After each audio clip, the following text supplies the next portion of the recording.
Hey everybody, it's your friend Daniel Hutchins, and today we're doing another article discussion. And today's article discussion, we're talking about Doctor Strange, and we're going to be talking about some other stuff too. Okay, so first we're going to be talking about an article from our friend Game Rant. So Doctor Strange 2, potential villain, could be Marvel's biggest game changer. Again, Doctor Strange 2 should utilize the Scarlet Witch as its main villain and subvert the expectation. This is from 2 days ago, guys, so it's still fairly fresh. So it's not really fresh, but it's fairly fresh. Okay, so Doctor Strange has some of the most powerful foes in Marvel comic universe. Now, as Sorcerer Supreme, this makes storytelling a lot of sense. Now, Dormammu and Nightmare are far greater threats than most of the non-magic oriented villains from Marvel's arsenal. The same with Batman villains. Now, we're not talking about that so much though, but Doctor Strange 2 has promised to be both an absurdly fun and potentially very dark sequel than its predecessor. Marvel Studios can amplify the hype for the film by Wanda Maximoff, the Scarlet Witch, should be the main villain in Doctor Strange 2. Yes, the fellow Avenger would make for a powerful ally for the Good Doctor, but is even more compelling superhero turned supervillain. Now that makes a lot of sense because originally in the comics, if you guys remember back in the comics, you remember Scarlet Witch was a villain. So let me know in the comment below though. But related to this article is every Marvel movie set to release in 2022. But we've already talked about that 100 times, so we're not talking about that. So Wanda is already a villain after the events from WandaVision. Now, Wanda Maximoff is one of the most tragic Marvel heroes, both from the comic books and the screen. Being both the daughter of Magneto and one of the more powerful mutants will do to that person. Again, before Doctor Strange was even introduced, Wanda was introduced in MCU, initially as the villain of Age of Ultron. She's joined Captain America team of fugitives in Civil War and is imprisoned for her efforts, furthering her role as an antagonist. She's faced the ultimate heartbreak from Infinity War when Thanos had killed her vision. Not once, but twice. And the magic wielder finds redemption from Endgame when she helps take down Thanos to save the world. In WandaVision, the magic wielding protagonist holds an entire New Jersey town captive to live on her ultimate fantasy of having Vision and her two children by her side. Now, although her actions are the result of trauma and grief, that does not justify him. Hurt people, that's what she's doing. And of course, Wanda causes a lot of psychological and physical anguish from the town residents in order to maintain her newfound lifestyle.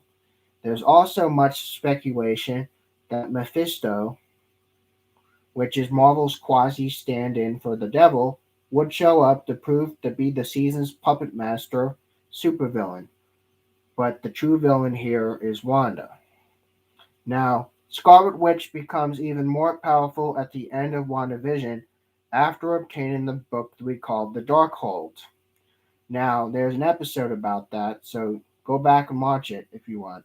But her power could be becoming limitless, surpassing that of Doctor Strange, and the Doctor might have to rein her in before she causes real damage to the world. Now, after showing what she was capable of doing to a town, now too powerful and out of control. Well, yes, that definitely describes her, but of course, we're going to talk more about it. So, Wanda Maximoff is perhaps the strongest character in MCU right now. She can wield an ungodly amount of magic and control mass amounts of people with nothing but her mind. Thus far, she's more sinister actions were been reactionary, and the death of her parents, brother, and Vision has given her a lifetime worth of grief and trauma from a very, very young age, and she has reacted harshly to these emotions. What happens next is when she gives purpose to her rage. Well, If she should become proactive with her ability rather than reactive, she could be a true force to be reckoned with. Doctor Strange. The possible House of M storyline. Now, okay, so if you guys ever remember reading about House of M, it's one of the arguably the most famous or infamous Marvel comic events centering around the Scarlet Witch of 2005. Now, the 2005 House of M, the event starts with Wanda Maximoff committing genocide against her fellow mutants by merely uttering three words: no more mutants. Mutants do not exist yet in the MCU. So if instead of saying no more mutants, what if Wanda were to whisper no more heroes or no more Avengers? This would lead to an untold amount of chaos. Now, Wanda Maximoff has the world at her own mercy, whether she knows it or not, whether she wants to or not. So, so House of M is one of the Marvel's darkest comic book events, and it gets so grim that even our friendly neighborhood Spider-Man announces that when he gets his hands on Wanda, he is going to kill her. This is extremely uncharacteristic for a wall crawler, and goes to show how much damage Wanda has caused in the universe. So introduction of mutants. So alternatively, though, the fine folks of House of Ideas could avert the House of M storyline. Instead of destroying the mutant race, Wanda Maximoff could introduce the Homo Superior, which, if you know what that means, leave it in the comment below. But as in comics, this could cause widespread fear on Earth, as humans would no longer be atop of the proverbial food chain. This could simultaneously bring the X-Men into existence and bring along evil mutants as well, a task for either Doctor Strange or the Avengers to deal with. No matter which direction Doctor Strange 2 takes, it should also utilize Wanda Maximoff's newfound power, make her turn into a full supervillain. She's already halfway there after WandaVision, so it's just a matter of time and how far and how dark Marvel Studios wants to take with her character and the story. Okay, next we're going to be talking about Daredevil. Yes, Daredevil. Now I know it's been a couple days since I've mentioned Daredevil, but we're talking about him again. This is from 6 days ago. So Daredevil was a sensation on Netflix, and he deserves a home on Disney Plus, or even on the big screen. And here's why. So when Daredevil appeared in the small screen in 2015, it was something of a revelation. The Netflix show was much darker than the silver screen Marvel Cinematic Universe. But again, it was connected. But the show referenced the infamous Battle of New York that took place in 2012's Avengers film. We know that already. But when the world discovered that the Avengers were a collection of superheroes to be reckoned with, the isolated Netflix Marvel shows culminated in a development called The Defenders, which consists of Luke Cage, Jessica Jones, Iron Fist, and Daredevil. The final season of Daredevil was aired in 2018, shortly after Disney Plus took audiences by the storm. So Daredevil has not appeared in cinema for nearly 2 decades, and with a good reason though, because 2003 Daredevil is widely considered one of the worst Marvel movies of all time. Of course, however, this was before Iron Man launched in 2008, and it's brought the MCU along with it. Now, Marvel films have significantly improved since the first decade of the 21st century. Of course, Daredevil deserves to find redemption in this universe. So related to this article, Disney Plus updates its Marvel banner to reflect Phase 4. But we're not talking about that, we're talking about someone else. So Marvel is beefing up the street level stories. So since shelving the Netflix Marvel Universe, Disney Plus has made a concerted effort to bring the audience street level superhero chronicles that are worthy of their time. The Falcon Winter Soldier advanced Captain America's legacy while also providing viewers with a tale about espionage and terrorism. Again, espionage and terrorism. It also touched the issues of race and class in a way Marvel had previously never done before on the big or small screen. Hawkeye, which just came out today, is a bow-armed Avengers, family life, and street-level Avengers, and the first teaser for Moon Knight just dropped this week. The character's been some interaction with Daredevil from the comic canon, but again, Spider-Man No Way Home is to be released in theaters next month. While the film will feature magic and otherworldly adventures, Spider-Man is Marvel's premier street-level hero. After all, he is referred to as your friendly neighborhood Spider-Man. So Daredevil is a character that can fit seamlessly in stories about espionage, injustice, family, or dark arts. It's just a matter of how Marvel Studios and mastermind Kevin Feige would want to use the man without fear at some point in the future.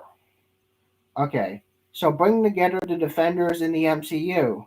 Well, that's a good idea. We're going to be talking this again. Again, this is important because Kevin Feige has a lot on his plate and he has to figure out whether he's going to introduce these heroes in the MCU. So Marvel just introduced the lesser known superhero team known as the Eternals to the silver screen. But there are also rumors that the Thunderbolts, or the Young Avengers, or the Dark Avengers could all be making their way to multimedia Marvel properties in the future.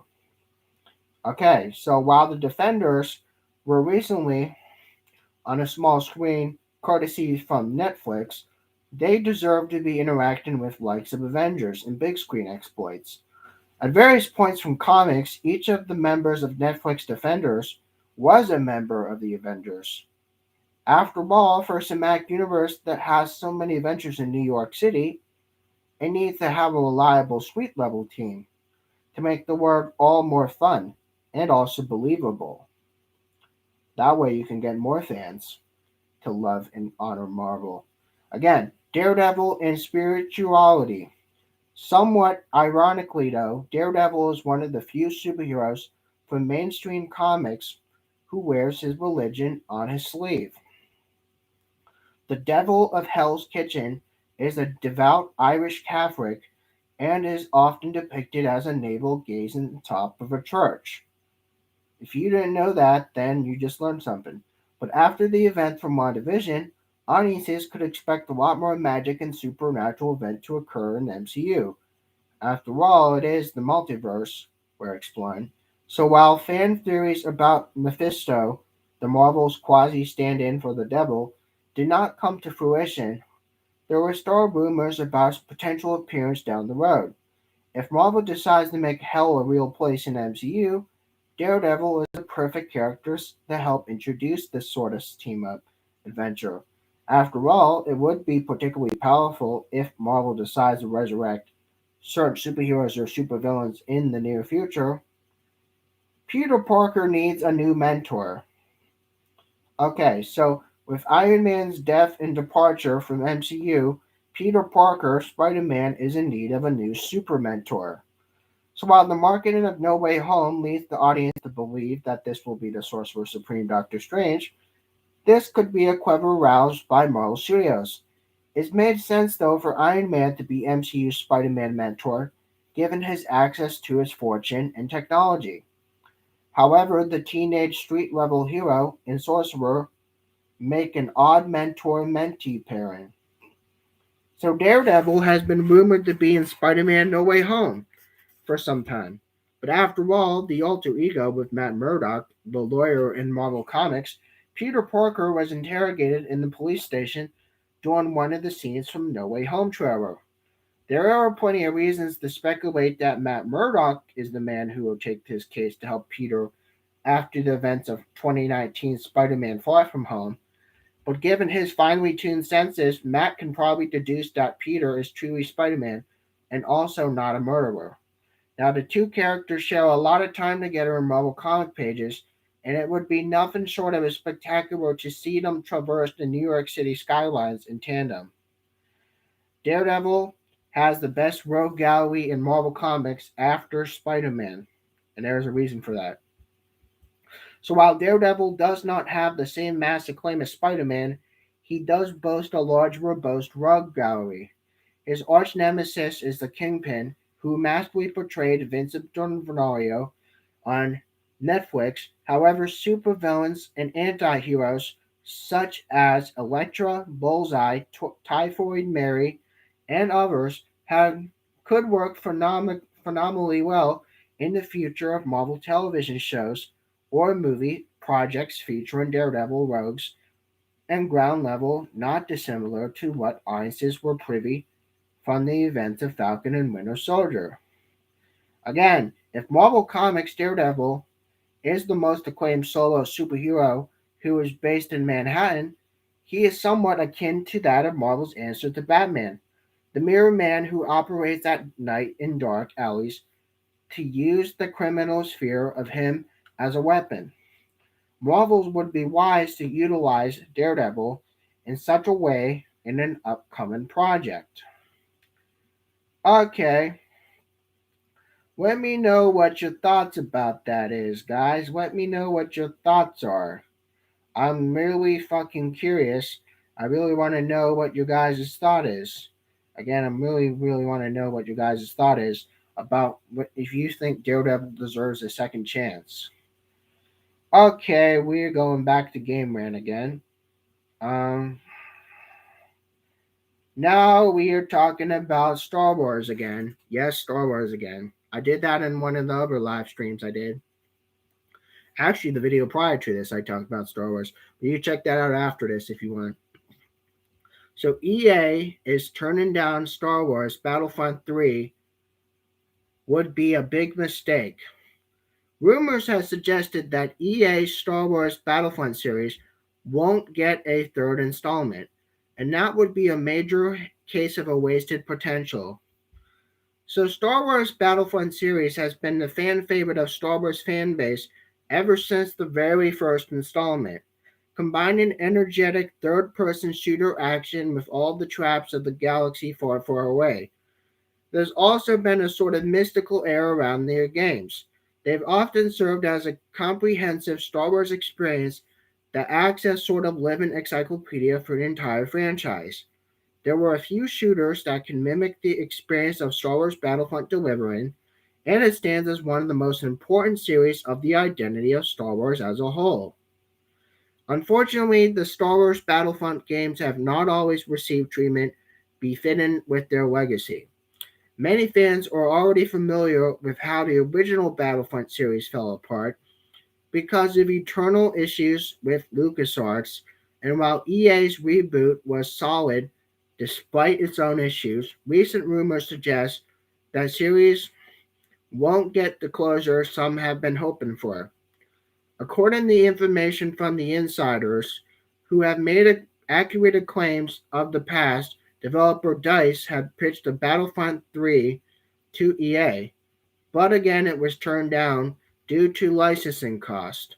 When it comes to EA's current relationship with Star Wars franchise, this could be one of the company's biggest mistakes. Biggest mistakes. Latest article. The original Star Wars Battlefront games are overdue for a remaster.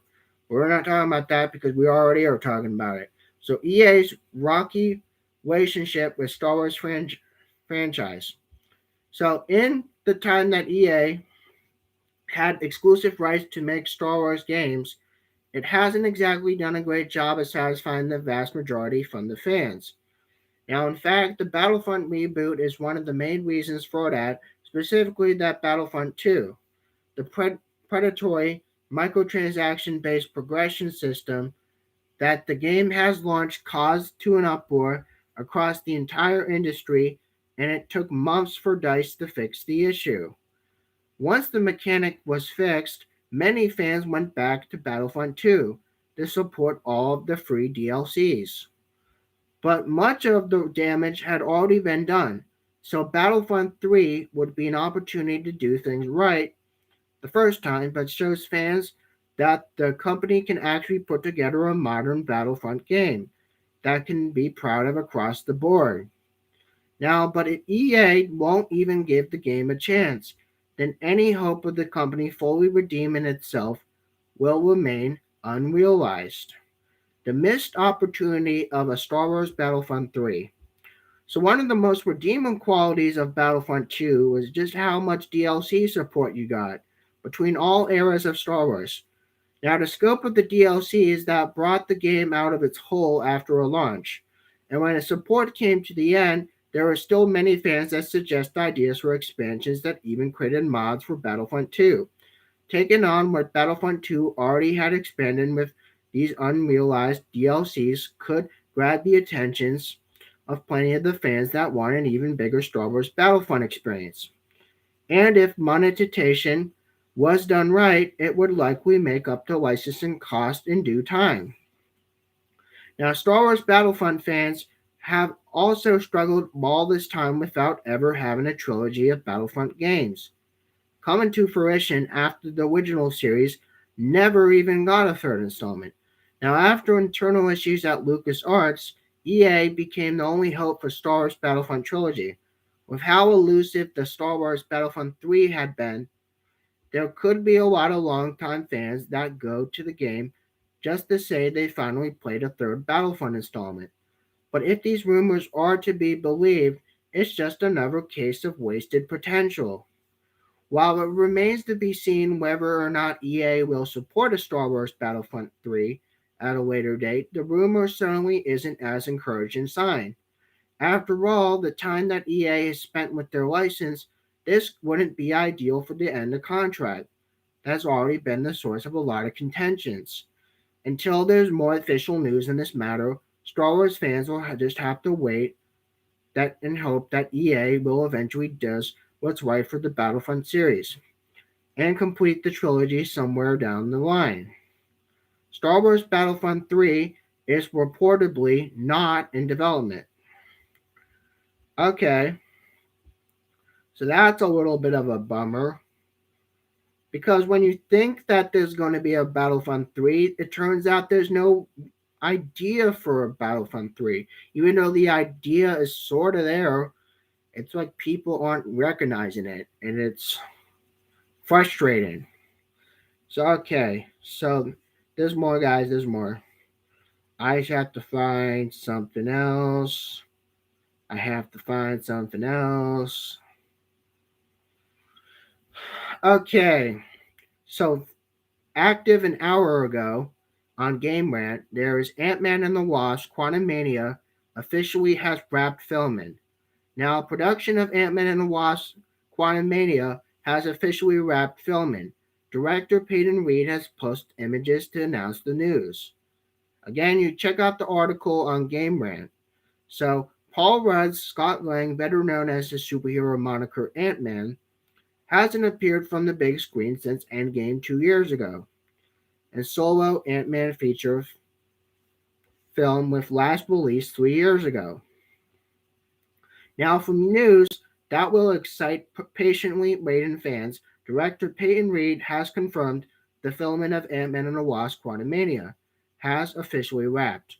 Production of the next installment of Ant-Man franchise started in July of 2021 in Buckinghamshire, England, which is some fancy-ass place, I'm thinking. So, as revealed by director Reed by a post of terrifying bunny doll gifted by Scott to his daughter Cassie in the 2015 Ant-Man, while the sequel was originally slated as a 2022 release, this was changed because of the coronavirus pandemic, and it was changed to February of 2023. And then again, July that same year. And that release window does not open again and be altered again. Again, related to this article, Ant-Man and the Wasp: Quantumania, what we know so far. We're not talking about that, we're talking about someone else. So Reed has revealed in a tweet that principal photography of Ant-Man and the Wasp: Quantumania has been completed, meaning that the movie is now ready for a post-production. Reed has also teased that he can't wait to show the fruits of their labor and included an image of the form of the concept art by Mark James Hibbland.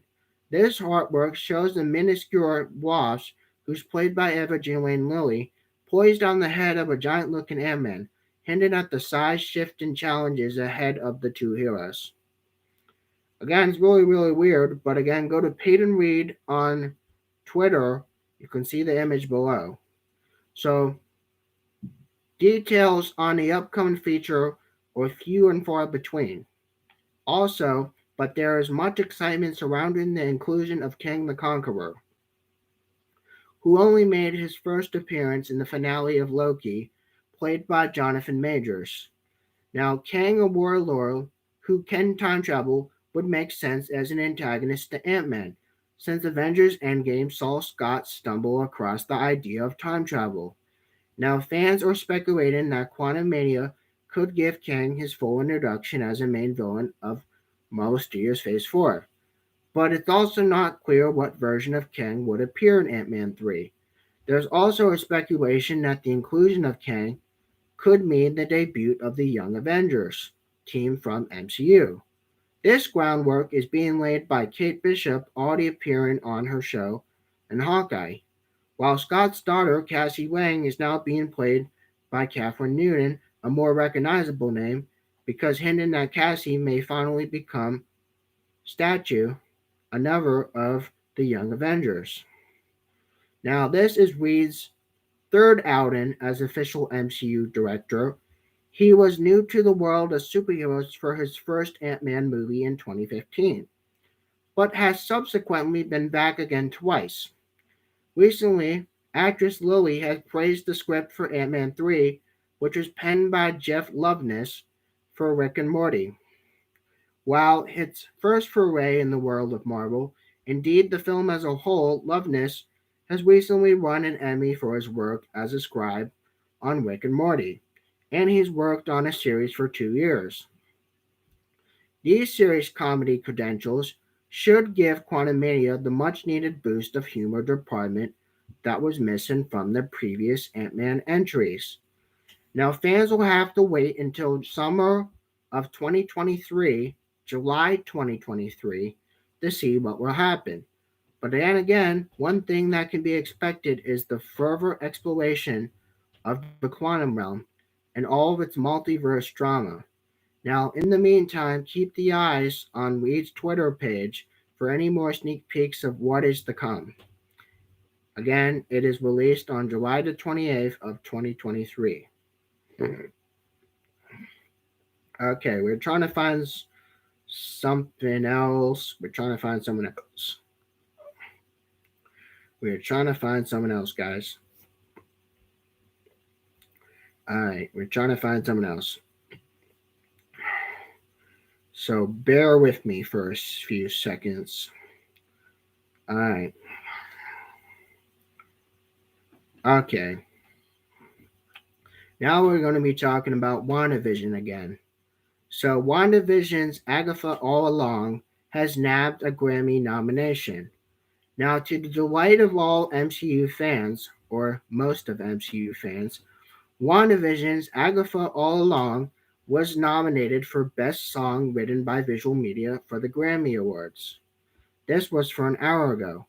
WandaVision enchanted audiences for a number of reasons. By the original song featured by Marvel Studios and Disney Plus series, which arguably stood out. Now, to the delight of MCU fans, Agatha All Along, from episode 7 of WandaVision, the song, has been nominated for the Best Song Written by Visual Media Grammy Award. Agatha All Along is a song performed in WandaVision by Agatha Harkness, actress Kathryn Hahn, who will return for Agatha Harkness' spin-off series of her own. The song was intentionally modeled after the opening numbers of the sitcoms like Addams Family. Interestingly, though, Hahn has recorded her vocal performance for the song over a Zoom call due to the ongoing event we know as the COVID-19 pandemic. Related to this article, potential storylines for Marvel's Agatha Harkness series. We're not talking about that right now, we're talking about someone else. So the song proved to be a hit after a success of WandaVision, peaking at the first place of the iTunes soundtrack chart and also fifth place on iTunes Top 100 Singles chart. Now Agatha All Along has been nominated for the Best Song Written by Visual Media alongside 5 other nominees: All Eyes on Me, by Bo Burnham's Netflix special Inside, All I Know So Far, Pink, All I Know So Far, Fight for You, Judas and the Black Messiah, Here I Am, Singing My Way Home, Respect, and Speak Now, One Night in Miami. WandaVision also shared the distinction of being the first Grammy-nominated Disney Plus show, along with another hit series. Season 2 of The Mandalorian has also been nominated for Best Score Soundtrack for Visual Media category.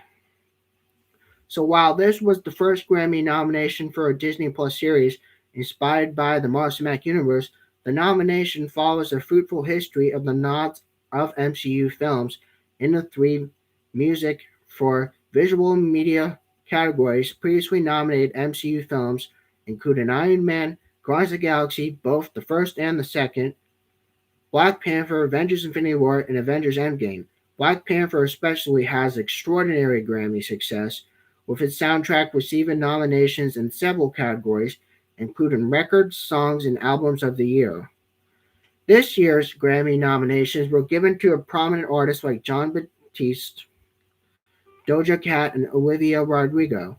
And it's less common, however, for music for movies and television series based on superhero comics to be nominated for Grammy Awards. So, Agatha All Along is perhaps one of the most exciting nominations in the visual media category, since that game company's influential indie game Journey has been nominated in the score soundtrack category in 2013 Grammy Awards.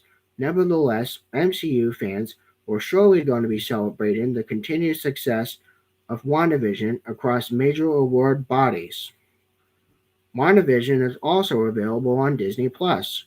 You could also watch that yourself if you're a member of Disney Plus. So if you're a member of Disney Plus, please check out WandaVision, and if you're on YouTube, check out the song Agatha All Along, because it's a really, really good song, according to what people have been saying. So I'm going to be doing one more article, and then I'm going to close this out. We just have to find something really, really good, hopefully. I know Game Rant has lots of good stuff. Okay, now we're going to be revisiting the Guardians of the Galaxy game. So, the most important choices in the Guardians of the Galaxy game. So, there are plenty of choices to make the Marvel Guardians of the Galaxy, but some of them carry more narrative weight than the rest. This was from 2 hours ago. So, as Black Friday is almost here, one of the best deals for gaming enthusiasts would be to pick up the Marvel Guardians of the Galaxy game at its discount price. Now that it's been released, it's undoubtedly the high quality some fans were put off to the pre-release marketing of decidedly having to wait for purchasing until it went on sale. Now, game fans can pick up Marvel Guardians of the Galaxy for around $30, respectively in US money, which means that more people will be able to experience the story of how Guardians has saved the galaxy again. So Marvel Guardians of the Galaxy is full of tough choices for for any player of the game to make. But not all of them have the same weight as others. Some have simply resulted in dialogue change, while others alter the story in meaningful ways. Unfortunately, though, there's no way to tell which of which when playing through a game for a first time. So choices listed below are some of the most important that the players will have to make during their time in a member of the most dysfunctional supergroup navigating across the cosmos. Related to this article is the most emotional moments of the Guardians of the Galaxy, but we're not talking about that. We're talking about someone else. So selling Groot or Rocket? Okay, so deciding which Guardian to sell to Lady Hellbender in the early hours of the game doesn't have major ramifications throughout the rest of the story, but it does greatly impact the way that the rest of Chapter 4 is shaped out. If the player decides to sell Rocket, he'll get angry during the sale and shoot some of the Hellbender's guards beginning a firefight that ends with the Guardians being locked inside Hellbender's vault. They'll be able to acquire roughly 12,000 units to pay off their fine, but end up fighting at the same boss as if player chose to sell Groot. Now, selling Groot results in the sale going smoothly, and the Guardians making 15,000 units. but they'll have to do a stealth mission that night to break Groot out. Eventually, the Guardians will be caught and have to fight the Dweller in the Darkness all the same. Distracting the Grand Unifier. Now, if you don't know who the Grand Unifier is, you're living under a rock, because he's a character from the Guardians comics. So, in Chapter 8 of Marvel Guardians of the Galaxy, the Guardians need to distract the Grand Unifier while Rocket hacks a drone behind his back. Successfully, though, distracting him involves keeping him and the drone and calling the Milano to come pick up the crew. If players can't successfully distract the Unifier, Rocket will be caught and stopped, and the Guardians will need to go and find a way to call the ship during their escape. They also won't have to map where they are, meaning that they'll have to guess and check which doors lead where during the rest of that chapter. Convincing the world mind. Again, the world mind. Kind of weird, right? Right. So despite their differences in the early hours of the game, the Nova Corps is one of the Guardians' greatest allies in the fight against the Church of Truth, which the team has realized during Chapter 9, when they decide to go and make a case to the world mind. Requesting some aid. Convincing the world mind requires the player to say the right things in conversation by sharing intel and putting the Nova Corps' current plan in perspective. If convinced to join the cause, the world mind will show up during Chapter 14 to obliterate enemy forces standing between the Guardians and their goals. This chapter makes it easier, but then they won't convince and serves as a great narrative moment of the Nova Corps setting aside its differences with their Guardians in the name of saving the galaxy. Saving Cosmo from the Promise. Cosmo is also one of the Guardians' best allies during the runtime from the game, meaning that saving him from the allure of the Promise should be a priority during Chapter 12. Helping Cosmo by reminding him of his great life of nowhere, he'll also come and save the Guardians during Chapter 14 by taking out even more tough enemies. If he wasn't saved from the Promise, however, he'll not only be absent from the finale of the game, making it much harder, but he'll also try and stop the Guardians from leaving nowhere during Chapter 12 by putting them in a maze. Marvel's Guardians of the Galaxy is now available for PC, PS4, PS5, Switch, Xbox One, and Xbox Series X and S. So again, let me know what you guys' thoughts are. And we are going almost 40 minutes in this article discussion now. We are talking a lot about different things. So again, I'm hoping you guys have some comments. You leave them down below. And again, you have an awesome rest of your afternoon. I just figured I'd just do a quick another discussion for y'all. And again, if you get a chance, please subscribe to the channel if you haven't subscribed yet. And you have a wonderful day. Bye.